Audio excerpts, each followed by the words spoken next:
There was once a man named Rohan who believed his anger was justified. People were rude, life was unfair, mistakes happened around him every day, and someone had to react. Someone had to speak up. That someone, he believed, was him. Rohan wasn't always angry. In fact, he used to be kind and patient.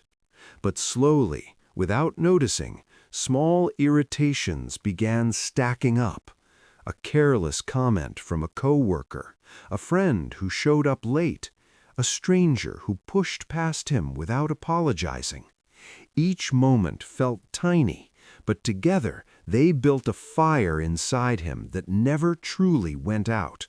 Every night, Rohan promised himself he would stay calm the next day, and every evening he broke that promise. His anger came fast and loud, leaving him exhausted and ashamed afterward. He didn't enjoy being angry, but he didn't know another way to protect his self-respect. One afternoon, after an argument that left his chest tight and his hands shaking, Rohan walked aimlessly through the city. He ended up in a quiet park where an old gardener was carefully watering plants. Despite the noise of the world around him, the old man moved slowly, peacefully, as if time itself had softened for him. Rohan watched for a while before finally asking, "How do you stay so calm all the time?" The gardener smiled gently.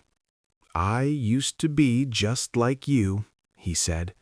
"Always angry, always reacting." That surprised Rohan. He sat beside him. The gardener explained that years ago he believed anger made him strong. He thought reacting proved his worth.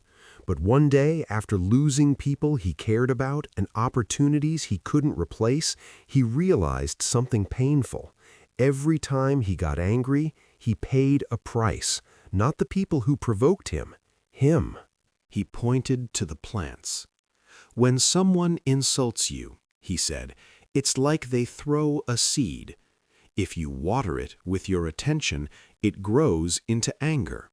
If you ignore it, it dies." Rohan stayed silent. The idea felt simple but uncomfortable. The next day, someone mocked Rohan at work. The familiar heat rushed up. His mind prepared sharp words. Then he remembered the gardener's plants.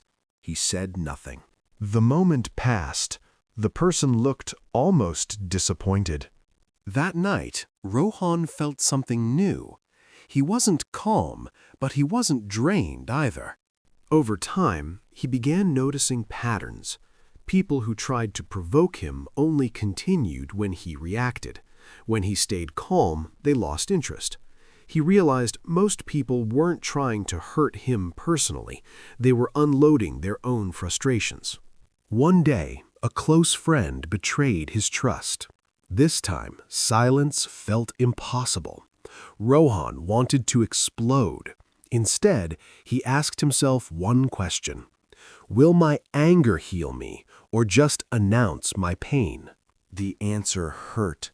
He chose distance instead of drama, peace instead of pride. Months later, that same friend returned, humbled and apologetic. Rohan understood something powerful then.